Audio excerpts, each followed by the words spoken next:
que tu es vraiment attendue, hein? J'ai jamais eu autant de commentaires et de likes, de j'adore suite à la publication de ta venue au sein Ah de oui?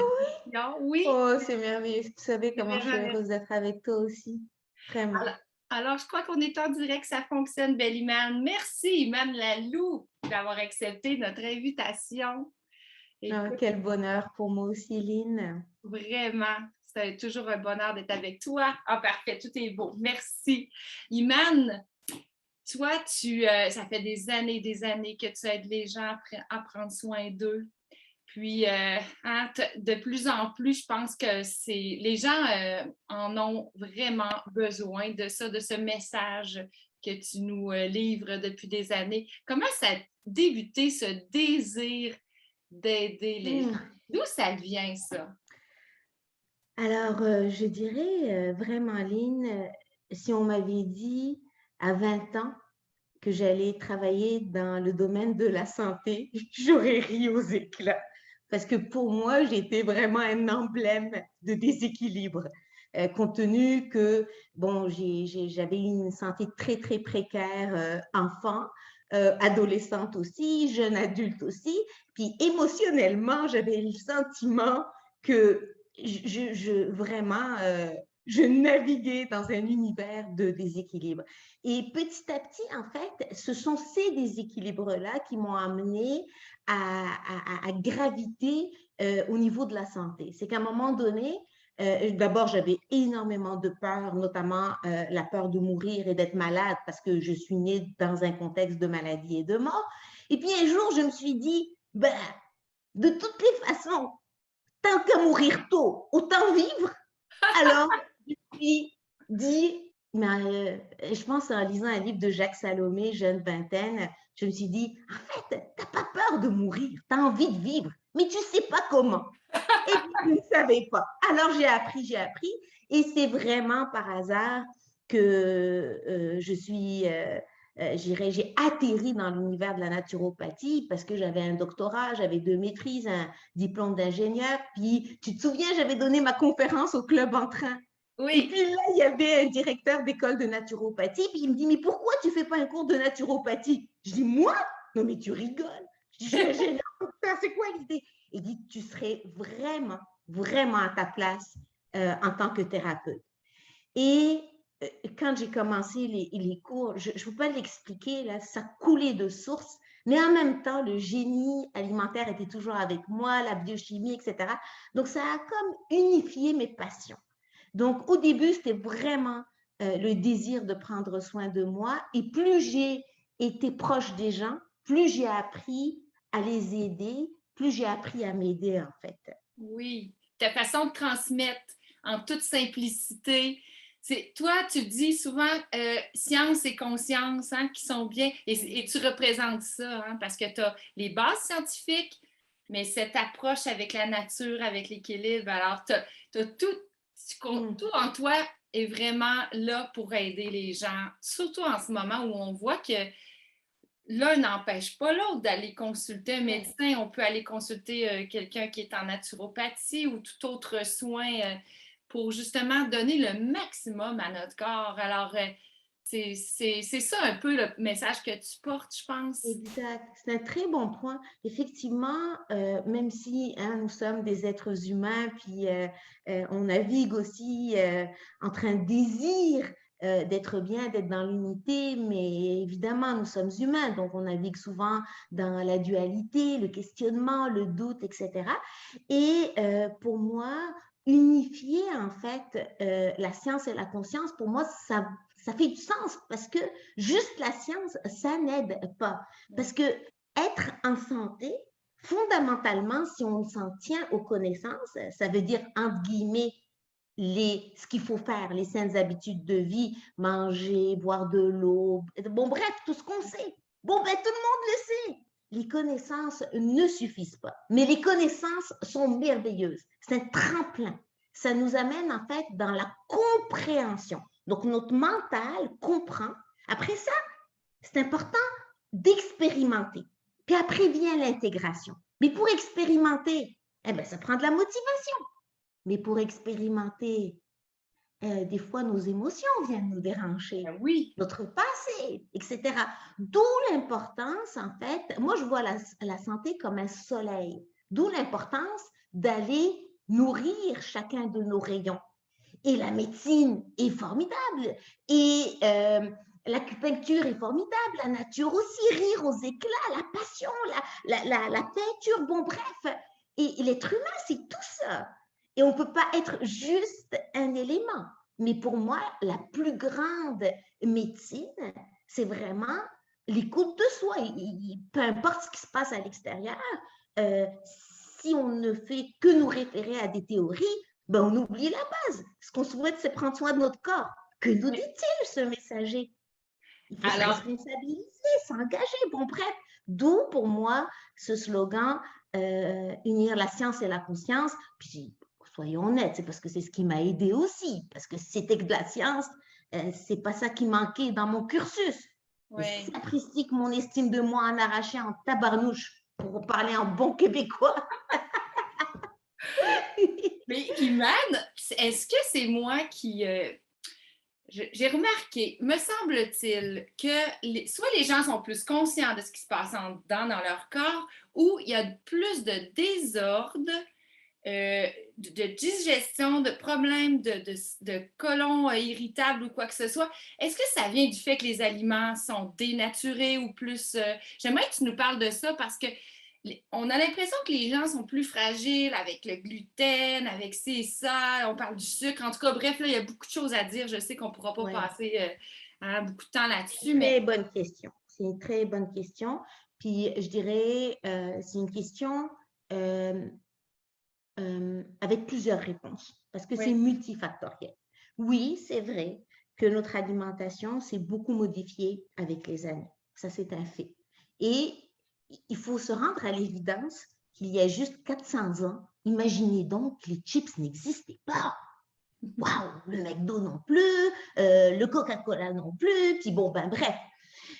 Donc, c'est sûr que l'être humain, dans sa génétique, dans sa structure métabolique, n'a pas évolué à la vitesse éclair pour manger un gâteau, pour ne pas le nommer, qui contient 15 additifs, mais qui ne contient que 100 calories.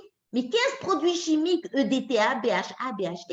Donc, à un moment donné, le corps a une limite dans le traitement des informations, quoiqu'il est bien équipé pour traiter quand même une certaine dose d'éléments extérieurs, chimiques, etc. Puis il ne faut pas oublier que nous sommes nous-mêmes une biochimie en soi. Donc il y a cette révolution alimentaire dans la multiplication de la biochimie, de la chimie, je veux dire des additifs, mais c'est aussi, nous sommes dans une société qui snacke beaucoup. Alors on n'a plus de repos digestif, on mange, on collationne, etc. Mais plus que tout, l'être humain a évolué énormément, évolué dans le sens, j'avais un prof de français, quand il dit évoluer, ça ne veut pas dire nécessairement vers le mieux, mais dans le sens, il a fait un saut quantique dans son mode de vie où il est maintenant très préoccupé au niveau mental. Donc, oui, bien sûr, le stress est énorme, il est différent d'il y a 400 ans, il ne chasse pas, il ne pêche pas, il ne pense pas à sa survie et il est très sédentaire. Et comme notre système digestif est totalement, je dis bien totalement, corrélé à notre sphère cérébrale, notre microbiote, c'est 100 000 milliards de bactéries qui vivent dans ce petit milieu-là, dans cet univers-là, qui bien sûr est très influencé par notre monde émotionnel, par notre façon de vivre, par le stress. Donc, ce microbiote et ce système digestif, lui aussi, est impacté. Donc, il digère moins bien, etc. Donc, nous sommes un tout. Mais à partir du moment où, dans notre système digestif, l'alimentation est transformée, manque d'hydratation, système nerveux très, très, très, très volubile, avec beaucoup de sédentarité, et puis on rit moins, et puis on se prend trop au sérieux, et puis on pense à consommer, puis on court tout le temps, et puis quand est-ce qu'on vit? Quand est-ce qu'on écoute son corps? oui. Même dormir en pensant aux 25 000 personnes sur les réseaux sociaux. c'est certain que ça dérange une digestion, ce qui semble très logique finalement. De quelque chose de très complexe, finalement, on est arrivé à une constatation très simple. On ne répond pas aux besoins prioritaires, je dirais même primitifs, de notre corps humain. Je dis bien primitif. Dormir, manger, se reposer, etc. C'est devenu un défi pour l'être humain. Nous avons à réapprendre. Et parfois, Lynn, pour réapprendre, on a besoin de désapprendre. Il y a tellement de théories que même moi, même avec un doctorat, des fois, je dis, pas encore une nouvelle approche à comprendre. Là. On entend tellement de choses. Le keto, bon, ça va peut-être un petit peu plus, à un moment donné, s'atténuer comme autre chose. C'est des vagues, ce sont des vagues. Mais là, à un moment donné, là, même Hélène, mon amie Hélène Baribeau le disait, la nutritionniste, je suis même moi-même des fois perdue dans tout ce qui se passe, les changements. Je la comprends. Je la comprends parce que chaque diète, en fait, nous amène dans une approche. C'est pas mauvais, mais avions-nous besoin de keto pour comprendre qu'il fallait réduire les sucres? Lynn, on se connaît depuis l'âge de 28 ans, tu sais, on en parlait déjà, voyons donc. Mais oui. Dans toutes les approches inflammatoires, bon bref, mais en même temps, keto, c'est super dans un sens parce que, tiens, le riz de chou-fleur, maintenant, est disponible au congélateur. Pourquoi ne pas aller, je dirais, cueillir des belles informations sans devenir complètement ascétique, etc. Quand quelqu'un me dit, je ne vais pas... non, je ne peux pas aller à tel endroit, tel voyage, tel truc, tel machin. Ah non, parce que là-bas, ça ne mange pas keto, parce que je n'aurai pas mes trucs. On est en train de s'empêcher de vivre. Bon, mais pourquoi faisons-nous keto? C'est ça la question aussi. Est-ce que c'est pour contrôler? Est-ce que c'est pour la glycémie? Est-ce que c'est pour la perte de poids? Tout est une question d'intention, d'approche, de parcours. Mais pour certaines personnes qui utilisent bien le keto, qui s'en inspirent, et qui ont apporté des changements, puis ils ont eu de l'énergie, puis tout va bien, ben pourquoi pas? Mais c'est comme dans tout, c'est comme, c'est vraiment un équilibre en mouvance qu'il faut aller chercher, mais il n'y a pas de théorie, je dirais, universelle pour tout le monde. Nous sommes des êtres uniques, et d'ailleurs, notre microbiote est unique. Même deux jumeaux n'ont pas le même microbiote. Et c'est ça. Qu'est-ce qui est bon pour toi ne sera pas nécessairement bon pour moi. Et c'est ça l'idée d'être à l'écoute de son corps. Mais des fois, je pense que certaines personnes ont ce besoin et c'est nécessaire qu'ils aient consulté une personne comme toi parce qu'il y a, comme tu disais, il faut désapprendre et réapprendre. Et il y a tellement d'informations qu'on devient tout mélangé. Alors, toi, tu fais des consultations justement en one-on-one privé parce que c'est nécessaire d'aller vérifier qu'est-ce qui cloche, où est le déséquilibre. Bien sûr, un peu comme moi, pour ma comptabilité, j'ai besoin d'un comptable, mais je sais compter, je sais faire des trucs, je prépare, et par la suite, il me donne finalement une responsabilité pendant l'année. Comme moi, j'ai besoin vraiment de toi pour faire des exercices de yoga, et puis pourtant, j'adore ça. Bon, bref, on a besoin d'aide et on a besoin aussi d'une personne qui survole un peu notre métabolisme, pas dans le sens survoler, mais voler au-dessus de tout voir, mais avec des connaissances. Comment peut-on demander aux gens de comprendre le fonctionnement d'un pancréas? C'est pas ça l'idée, là. L'idée, c'est de comprendre par la suite comment soutenir ton pancréas versus ton diabète et de trouver en toi la motivation et le courage. Et pour ça aussi, on a besoin d'aide. Donc, les personnes, par exemple, imagine, Lynn, qu'il y a encore des personnes aujourd'hui qui viennent me voir, qui sont hyper ballonnées, qui ont des flatulences et qui, selon leur compréhension, ils boivent des litres de lait de soya par semaine. Mais ils n'ont pas encore compris que le soya est une légumineuse, etc. Je dis ça, c'est basique. Mais par la suite, il y a des troubles plus, je dirais, plus dérangeants, des personnes vraiment qui ont mal au ventre, des personnes qui ont des douleurs inflammatoires, le stress, l'épuisement, mais juste le besoin de parler, de déposer. Et par la suite, au niveau de l'alimentation, les gens ne peuvent pas comprendre que certaines combinaisons vont leur faire mal. Puis c'est bien de savoir ce qu'on enlève, mais c'est encore mieux de savoir ce qu'on ajoute. de rajouter le plaisir, de les motiver, etc.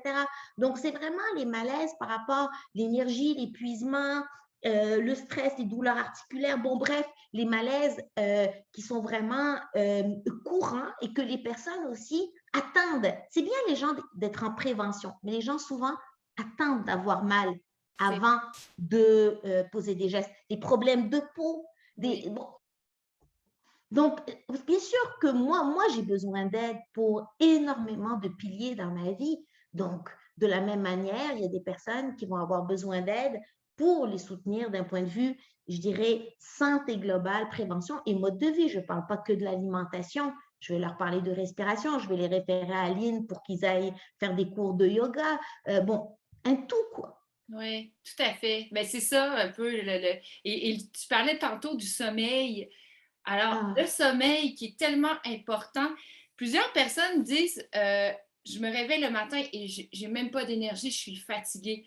Alors, c'est clair qu'il y a quelque chose qu'il faut regarder là aussi. Là. Et comme c'est un tout, hein? Et bouger le mouvement. Ça, c'est vraiment un point important, Lynn, parce qu'après 40 ans, hein, on le voit souvent. Et ça, quand la problématique du sommeil, ça, c'est un bon point. Beaucoup de gens dorment, se réveillent fatigués. Si on dort, on se réveille fatigué, c'est qu'on a un épuisement des surrénales. Ah oui. L'épuisement des surrénales, c'est les glandes du stress. Elles sont en dessous, ici, à côté des reins, ces deux petites glandes, et elles sont responsables de notre survie. On dit, ah, il a les reins solides, lui. Ah oui. Et elles vont s'acclimater au stress. Donc, elles vont vraiment nous aider en déchargeant de l'adrénaline, du cortisol. Mais il faut comprendre que notre corps, c'est un système qui est aussi primitif dans sa survie. Il ne fait pas, lui, la distinction entre un ours qui me poursuit puis un stress parce que je suis en retard, etc. Donc, ces surrénales-là, l'épuisement d'une vie sans le stress, juste l'épuisement. Une maman, par exemple, c'est les nuits blanches, etc., elle peut être heureuse, elle peut être fatiguée. Plus l'épuisement mental va amener cet épuisement au niveau des surrénales. Donc, à un moment donné, on n'a plus de réserve. Donc, on dort, mais on se rend compte qu'on est tout le temps sur la limite. Donc là, on se réveille fatigué. Souvent, on a les cernes aussi plus creusées hein, quand on dort moins bien. Mais quand ça se multiplie, eh bien, les cernes vont être beaucoup plus creusées, beaucoup plus longtemps. Donc là, à ce moment-là, d'où l'intérêt aussi d'aller des fois chercher de l'aide. Bien sûr, le magnésium, c'est facile, c'est un minéral extraordinaire, à moins d'un problème de dialyse, de rein. Le magnésium fait du bien à énormément de personnes. Ça, les gens le savent. Mais par la suite, si on veut aller puiser dans la pharmacopée sans encore exagérer, aller chercher une plante adaptogène pour venir aider les surrénales ou choisir les bons nutriments. Celui qui est, par exemple, stressé, lui choisir le bon complexe B. Mais pour toi, je ne donnerai pas nécessairement le même que pour l'autre personne. Donc, ces choix-là aussi sont judicieux et il faut qu'ils aillent avec l'ensemble du métabolisme. Donc, la problématique du sommeil, on peut l'aider avec, bien sûr, un supplément, mais il n'y a rien qui va remplacer le repos, rien qui va remplacer la lenteur, apprendre à la personne à mieux gérer le stress. Donc, à court terme, on l'aide pour augmenter l'énergie, mais en même temps, c'est important que la personne développe son autonomie, notamment aussi par rapport aux suppléments. On ne reste pas accroché aux suppléments toute notre vie non plus. Non, ben c'est ça. Mais puis c'est aller à la source, pas toujours mettre le petit band-aid là, qui va. Tu sais, moi j'ai remarqué là, personnellement que lorsque je prends l'air, hein, je suis dehors, là, mon Dieu, le sommeil là, est tellement meilleur, c'est plus facile. Et j'ai remarqué aussi que quand je dépasse au niveau de l'alcool, 2 verres de vin, ben là, dans la nuit, ça se peut fort bien que vers 2-3 heures, là, j'ai des bouffées de chaleur. Alors, c'est en faisant ces observations-là qu'on va à un moment donné dire, OK, ben, tu sais, pour bien dormir, là, je vais... Exact.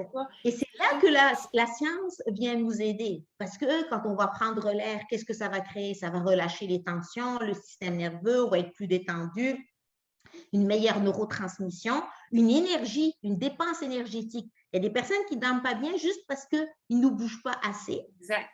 Et en même temps, quand on prend de l'alcool, on sollicite le foie est fatigué, on a plus de chaleur, on se réveille vers 3-4 heures du matin, le sommeil est perturbé parce que notre digestion est perturbée. Oui. Et ça, Lynn, c'est un point vraiment précieux que tu apportes, parce que des fois, c'est l'alcool, mais des fois, c'est les soupers tardifs, et des fois, c'est les grignotages en soirée. Tu sais, on ne s'accorde pas ce repos digestif, on dort mal, on est engorgé, etc. Puis, à 40, moi j'ai 49 ans, à 49 ans, on ne réagit pas comme à 30 ans, là. On sent que notre système s'adapte moins bien. Mais c'est normal, il a commencé à vieillir à 30 ans. Comment Oui. voulez-vous que... Mais c'est normal, Ben notre oui. corps évolue avec le temps. Et heureusement qu'il a un jour des cheveux blancs. Sinon, ça serait problématique pour Ben moi. oui. Iman, Tu sais? j'ai envie de te demander quelque chose. J'ai Mhm. entendu à la radio le docteur Béliveau qui a parlé qu'on est en pandémie d'obésité depuis quelques années. Dans le sens que, là, quand on parle d'obésité, là, c'est pas obésité morbide, là. Ça peut être surplus de poids qui n'est pas si élevé.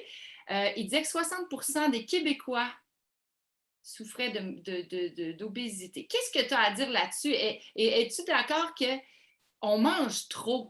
Hein, je pense, en tout cas, moi, je trouve ça, là, je vois les gens manger, là, mon Dieu, on mange trop, je crois. C'est sûr qu'on mange trop dans les sociétés occidentales et de plus en plus, je dirais, même dans les sociétés qui sont maintenant au contact d'Internet et compagnie. Je pense notamment à mon pays natif, le Maroc. Les gens mangent trop. Donc ça, c'est vraiment une problématique en termes de surplus de poids.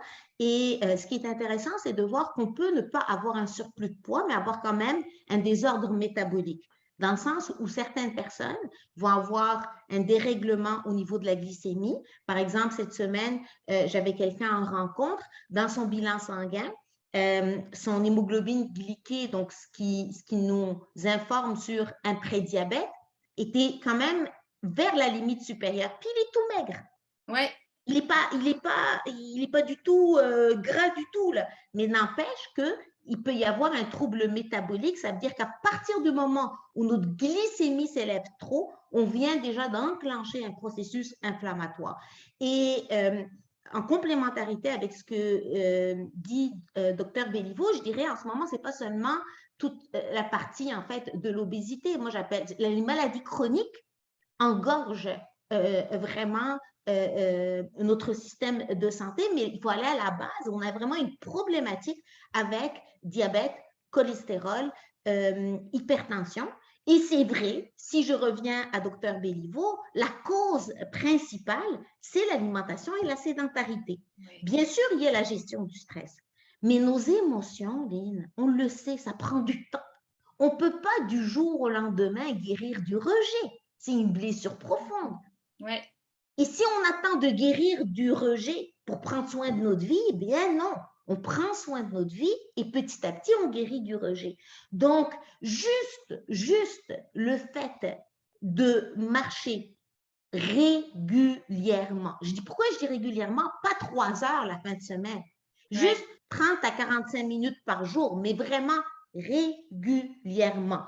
Hey, boire de l'eau. Lynn, si tu savais le nombre de personnes que je rencontre qui ne s'hydratent pas assez. Ouais. Et dans l'alimentation, si on pouvait juste cette semaine inviter les gens à, inclure la moitié de l'assiette des légumes. Ça fait longtemps qu'on le sait Mais que les oui. légumes, c'est hyper important. Et écarter juste ce qui est transformé, et quand je dis transformé, mais vraiment beaucoup d'additifs. Juste réduire un, puis augmenter l'autre. Juste ça. Sans toucher à rien, vous observeriez déjà des réponses. Et Iman. Je marche, je bois. Vous voyez comment c'est simple. Mais Oui. c'est ce désir, cet élan. Ressentir cet élan, je dirais naturel, organique. Un peu comme j'ai envie de te faire un câlin, ça ne force pas. Mais Ouais. prendre soin de soi, quand on commence à sentir ça, on arrête de lutter. Mais il ne faut pas se battre contre la crème glacée, elle va toujours gagner. Ah, puis non, Il il faut faut continuer. apprendre à l'apprivoiser, Oui. comprendre c'est quoi la place du plaisir, qu'est-ce qui manque dans ma vie. Il faut prendre du temps. Mais en Ouais. attendant, marchons, buvons de l'eau et commençons à changer. L'alimentation, c'est très émotif. Moi, Mhm. je vous suggère fortement de commencer par bouger, boire de l'eau, marcher, rire, faire du yoga, bref, tous les autres rayons. À la mesure de ce qu'on peut, évidemment, là, selon Oui, notre condition. Il y en a que c'est le Zumba, il y en a que c'est la danse, des cours. Écoute, tout est accessible selon les possibilités. Et là, tu ouais. parlais des légumes. Je trouve ça important. Il y en a qui ont plus de difficultés à manger des légumes. Est-ce que quelqu'un qui aurait de la difficulté et qui a moins le temps d'aller au marché puis à ranger les légumes congelés, là, surgelés, est-ce que c'est une bonne idée C'est, quand même? oui, c'est une excellente idée. Je suis ingénieure de formation, donc je ne parle pas je dirais, sans précision. Je Ouais. parle avec vraiment précision. La congélation est une des meilleures techniques de conservation d'un aliment. OK. Alors, un légume congelé, surtout si, par exemple, supposons que ce soit les bleuets. N'est-ce pas merveilleux d'avoir des bleuets sauvages du Québec congelés que Oui. d'avoir des bleuets qui viennent de je ne sais pas où, qui sont frais, qui goûtent rien du tout. À partir du moment où les légumes sont congelés et vous allez les cuire à température basse, donc à la vapeur, au four mariné, j'encourage les gens à utiliser les saveurs. Ouais. Donc, si vous avez de la difficulté avec les légumes, trouvez votre chemin. Par exemple, vous n'aimez pas les salades, mettez de côté les salades. Prenez des légumes, par exemple, mettez un mélange de légumes racines, rajoutez des zucchinis à la fin de votre cuisson, mais mettez, par exemple, un peu d'huile d'olive et des épices grecques, puis un peu de sel, ou du curry, mais mettez toujours des épices et mettez-les dans le four. La courge au four, c'est Ah, magnifique. Les magnifique. poivrons aussi, c'est d'user, je dirais, euh, je dirais de finesse, mais de simplicité aussi. Exact. Une épice qui s'appelle curry, tac, tac, tac, voilà. Un peu comme les enfants. Sinon, prenez des potages. Ah Sinon, oui. prenez des jus à l'extracteur. Mais un corps sans eau, EAU, et sans légumes ne peut absolument pas, mais absolument pas, ni vivre, ni vieillir en santé, ni embellir en cours du temps. Ce n'est pas possible. Ouais. Alors, à ce moment-là, si vous n'êtes pas d'accord, eh bien, vivez avec la conséquence que ça va avoir des dommages. Parce que Tout à votre fait. système digestif ne peut absolument pas bien fonctionner sans de l'eau et sans les légumes. Mais il y a je ne dis pas des milliers, c'est pas vrai, mais au moins une dizaine de façons de les apprêter Hmm. pour que vous puissiez y trouver votre plaisir. Tu as tellement raison. C'est facile avec les. Tu parlais de cuire à la vapeur. Tu installes une marguerite, là, le petit support là, pour permettre à l'eau de Oui, seulement la vapeur de cuire les aliments. C'est facile et ça conserve. Moi, quand j'avais étudié en diététique, on avait oui, fait une étude de comment dans le brocoli on conservait davantage les vitamines et minéraux. Et c'était la cuisson à la marguerite qui avait exact. remporté euh, pour toutes les façons de cuire. Et au four, c'est merveilleux. Là, l'automne arrive, là, tout ce qui est Oui, panais, pommes ah de terre, oui, poireaux, tu envoies ça au four là, avec un peu oh, d'huile. Là.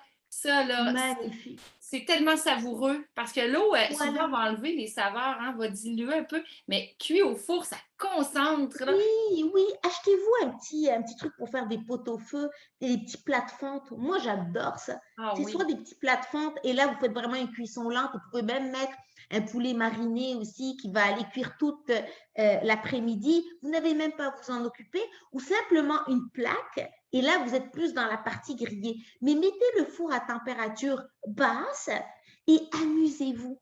Mm. Amusez-vous et vous allez voir, il ne faut pas voir l'alimentation santé comme une corvée.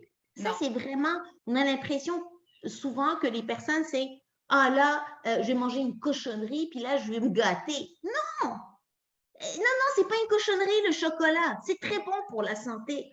Allez chercher une crème glacée chez Chocolaterie Favori, c'est fantastique. Vous avez de la difficulté avec les produits laitiers, prenez un sorbet.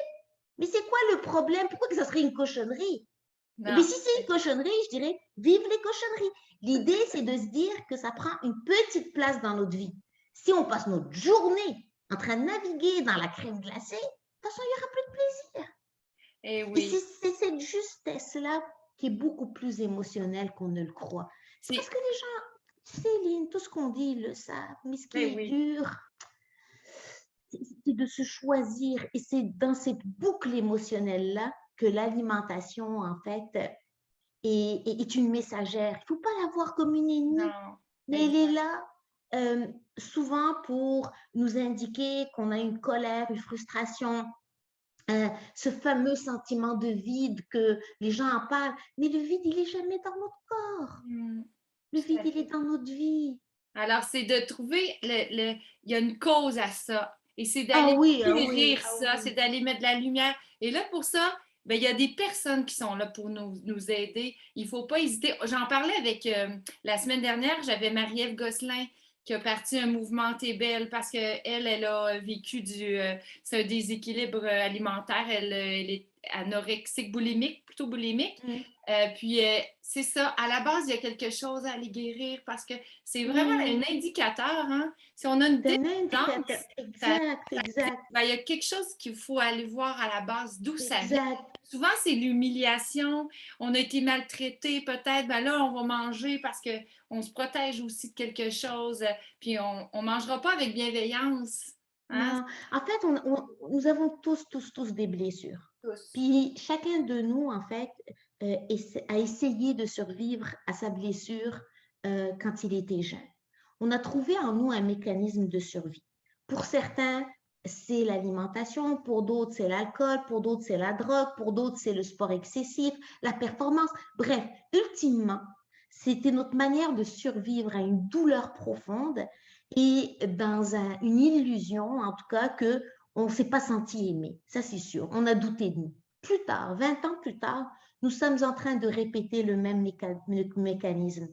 Et c'est normal que c'est difficile de laisser aller un mécanisme qui, il y a 20 ans ou 30 ans, m'a aidé, m'a sauvé presque, entre guillemets, la vie émotionnellement parce que ça m'a secouru. Je me sentais, par exemple, mal dans ma peau, j'ai fait un régime très strict, je suis devenue mince, et bien là, je contrôle tout parce que j'ai été aimée. Mais en vérité, est-ce que moi, je me suis aimée? Non.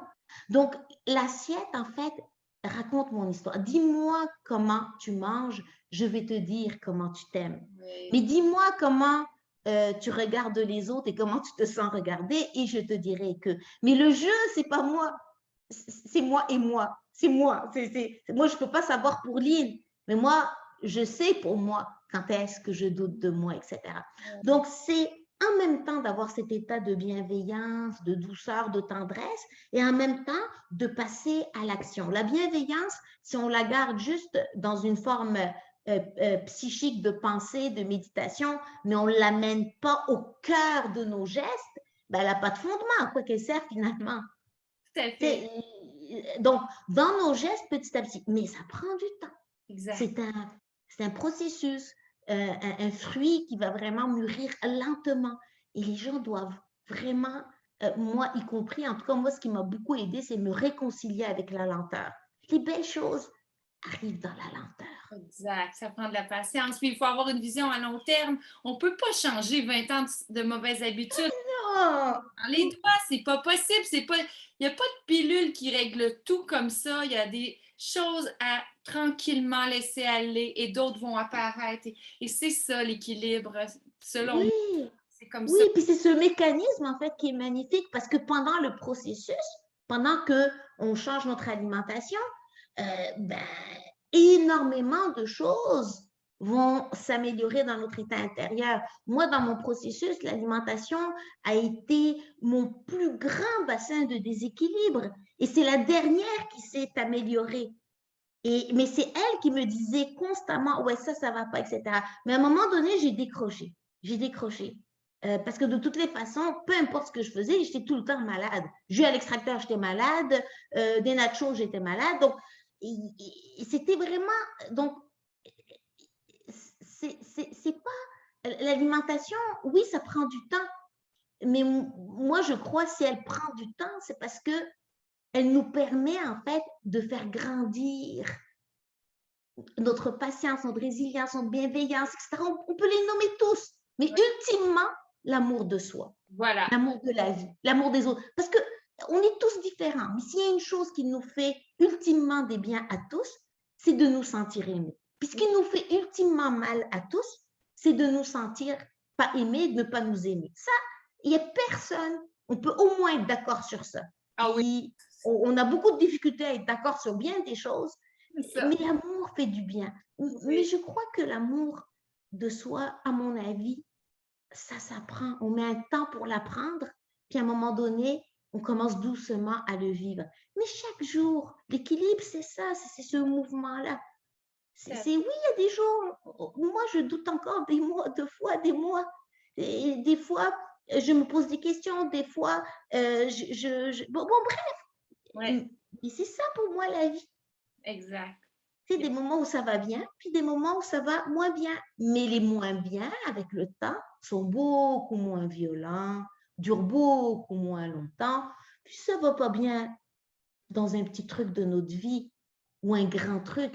Il y a d'autres choses peut-être dans notre vie qui vont bien. Alors, moi, j'ai les yeux petits, donc j'ai été comme ça pour les ouvrir, pour dire, regarde le reste, Iman, regarde, il y a d'autres choses. Mais est-ce que cette journée-là, j'ai une joie exceptionnelle, légendaire, comme la journée où je vais te voir? Non! Mais c'est pas grave, c'est une journée. Et moi, je crois que ça, moi, que toujours tout va bien, le bonheur ultime, parfait, moi, j'y crois pas. Mais c'est ma croyance. Mais ça tombe bien, c'est ma vie, c'est mon bonheur. Oui. Donc, je suis plus en paix avec moi les journées où ça va moins bien. C'est extraordinaire. Ça permet à tout le monde de voir, ah, OK, Iman, là, qui semble tout le temps, là, tu sais, les photos qu'on voit, là, tu sais, on le sait, là, on met nos plus belles photos pour se présenter, mais il y a des matins où ça va pas. Et moi aussi, j'ai juste envie de me rouler en petite boule, là, puis Mais d'attendre bien sûr, que ça mais bien passe. sûr. Tout le monde vit ça, là. C'est pas tout le temps la joie, comme tu dis. Pas du tout, pas du tout. De toute façon, j'écris souvent sur Facebook quand j'écris, puis je parle de déséquilibre. D'où croyez-vous que ça vient, cette inspiration? C'est parce que ça vient de ma propre vie. Ben oui.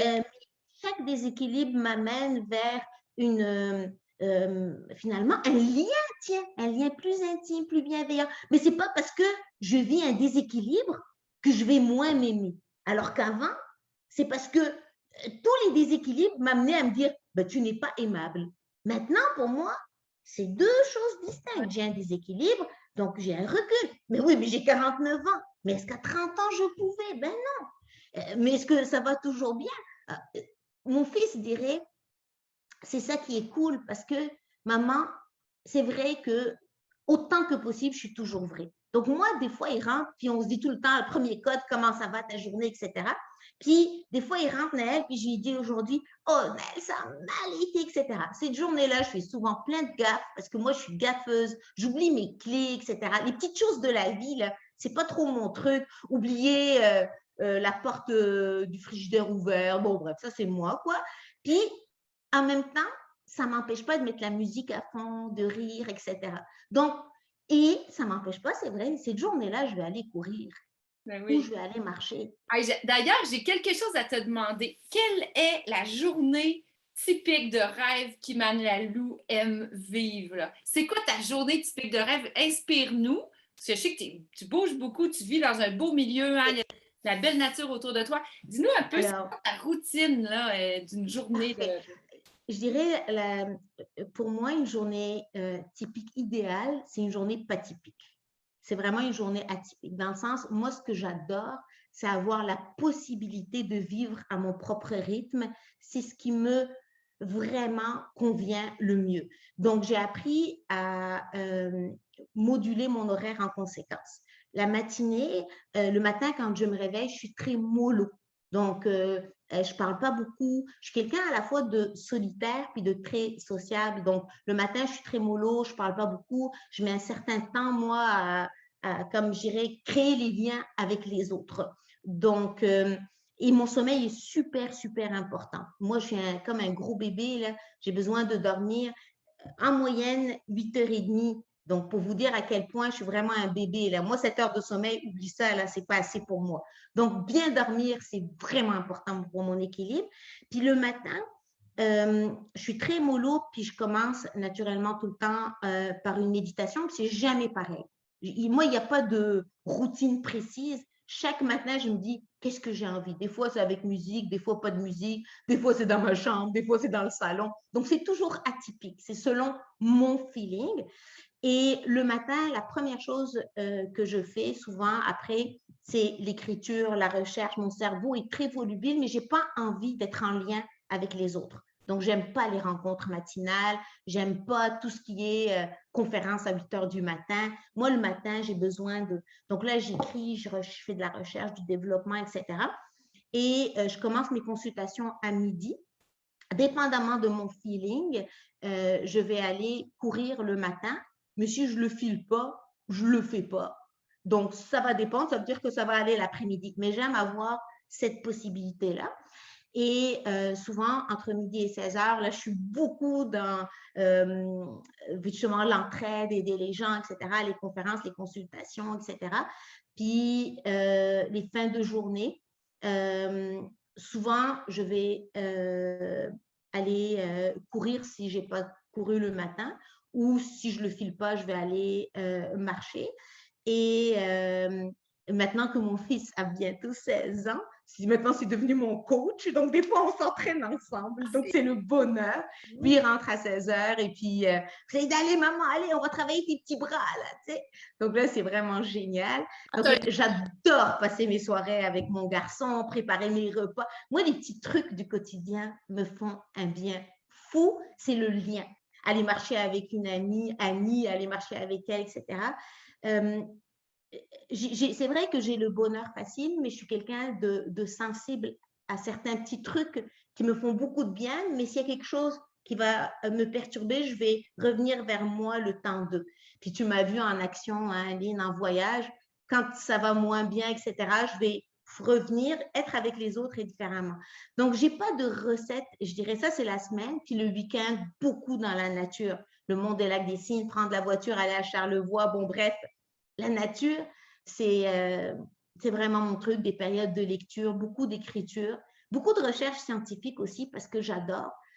Donc, c'est aussi simple que ça.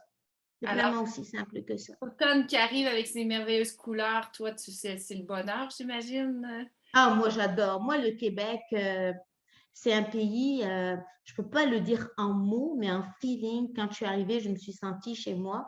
Mais moi, la nature, moi, le sport et la nature, c'est mes deux plus grandes thérapies. Donc, moi, faire une montagne, la course m'amène dans un état particulier. C'est vraiment un feeling et j'ai beaucoup appris passer de la performance à la bienveillance et l'endurance parce que je ne suis plus du tout dans 5 km en 30 minutes, là, plus du tout. J'y vais à mon rythme, je fais 8 km, je reviens. J'ai aucun objectif à part, je n'ai pas ni le poids, ni rien, courir. Mais la nature, la montagne, c'est… Moi, la nature, c'est pas compliqué. Là. Pour moi, c'est comme ça a été ma plus grande médecine. Arriver à regarder les arbres, ça m'a appris à ralentir, à aimer l'imperfection. Les premières fois où je voyais, Lynn, un arbre tordu, là, j'avais les larmes aux yeux, je me sentais comme l'arbre. Je me disais, waouh, je suis toute tordue physiologiquement, mais l'arbre a trouvé son ensoleillement.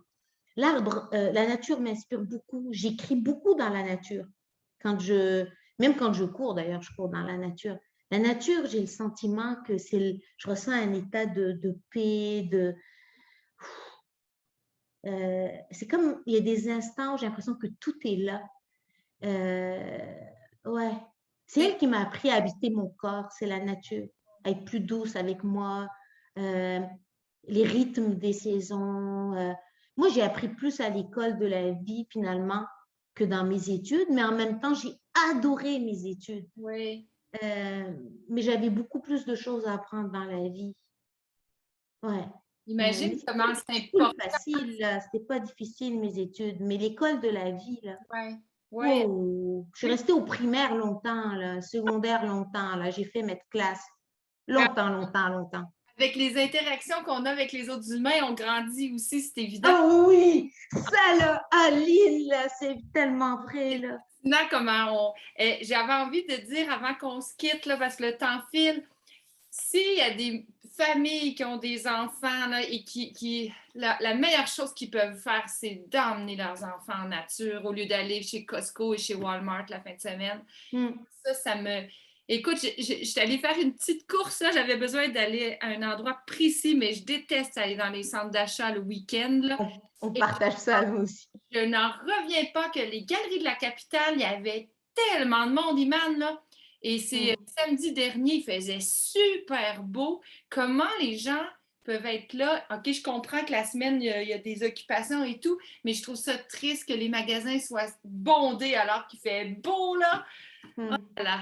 Je crois que nos enfants, je dirais, en tout cas, c'est des catalyseurs parce qu'ils nous donnent le goût de prendre soin de nous. Des fois, on se noie dans les horaires.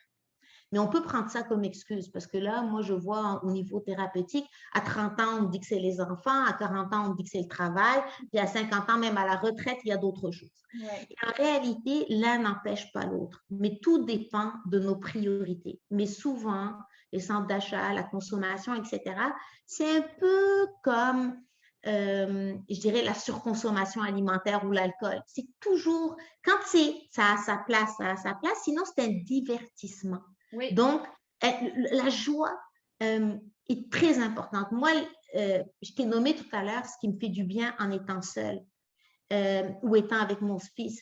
Mais ce qui amplifie mon bonheur, là, puisque ce qui dépend pas de moi, là, c'est quand je suis avec les personnes que j'aime. Et là, moi, aller en randonnée seule, nice. Aller en randonnée avec quelqu'un que j'aime, waouh.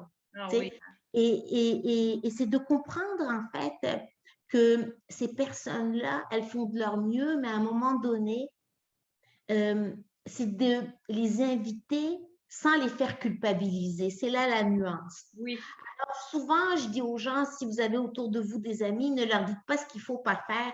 Parlez-leur de votre extase quand vous êtes allé en nature. Et tu sais quoi, j'ai senti ça, etc. Un peu comme on ne dit pas, ouais, tu sais, le McDo, c'est pas bon, etc. Ah non, mais tu sais pas quoi? J'ai mangé un rouleau de printemps la dernière fois, là. Ah, oh, ça se roulait à terre. Est-ce que tu veux la recette? Et là, etc. Les personnes sont dans leur sensibilité, des fois, hyper agressées par, puis ils vont se trouver 15 000 raisons. Oui. Et moi, j'ai appris une chose, en tout cas, par rapport à l'humain. Quand on ne me pose pas de questions, je ne propose pas de réponse. Oui. Alors, vous êtes bien au centre d'achat? Nice. Mais c'est vrai, moi aussi, je suis comme toi. Il m'arrive d'ailleurs des fois, je pense à la semaine dernière, j'avais besoin d'une course. Je suis arrivée, j'ai vu le centre d'achat, je dis, ça va attendre le week-end. Moi, mon fils me dit, t'es peut-être maman la seule femme sur la terre. Je dis, crois-moi, je ne suis pas la seule. Je suis anti-centre d'achat. Je rentre, je sors, j'achète ce dont j'ai besoin. Merci, au revoir. Je ne suis pas capable. Je suis vraiment pas capable. Mais soyons, comment je dirais ça, indulgents, bienveillants, etc., parce qu'on ne sait pas ce que les autres vivent, mais essayons autant que possible. C'est dur, hein, d'aimer malgré tout, d'aider malgré tout. Ce n'est pas une théorie, c'est dans la pratique que c'est vrai, parce qu'on peut le dire. Mais quand ça arrive dans notre propre vie, eh bien, les amis, levez vos manches, là, parce que je vous assure que c'est plus facile à dire pendant une méditation que dans la vraie vie, parce que des fois, nous sommes déchirés, des fois, on va juger, et c'est ça l'humain. Mais de revenir vers soi, ne serait-ce que de s'en rendre compte, c'est déjà top! Wow! Hey, top, wow! Ça fait du bien, ça! Iman, je pense que je vais te réinviter éventuellement si tu le veux bien. Oui, on pourrait aborder un sujet spécifique, si tu veux, sur la santé. Ça pourrait être le cerveau, ça pourrait être la digestion, quelque chose qui aiderait le monde, ou, je ne sais pas moi, les rages de sucre, bref. Puis là, on pourrait aborder des sujets de temps en temps par rapport… Mais de toute façon, moi, je ramène toujours à l'être humain. Moi, je ne peux pas retrancher le physique de l'émotionnel du reste. Pour moi, c'est toujours uni. Mais oui, avec grand plaisir, vraiment. Moi, aider m'aide et sentir que j'aide nourrit vraiment le sens de ma vie. Et quand je suis avec des collaborateurs et qui plus est, que dans ton cas, une amie, puis ça se fait avec autant de joie, ben, il n'y a pas d'autre mot, ça me nourrit.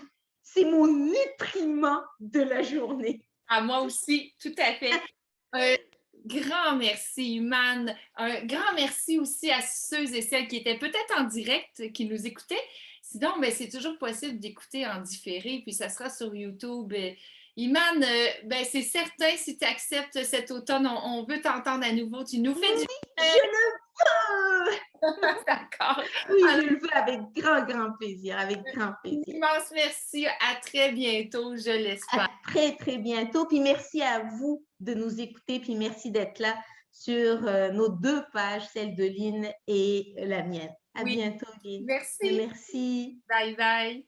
Bye.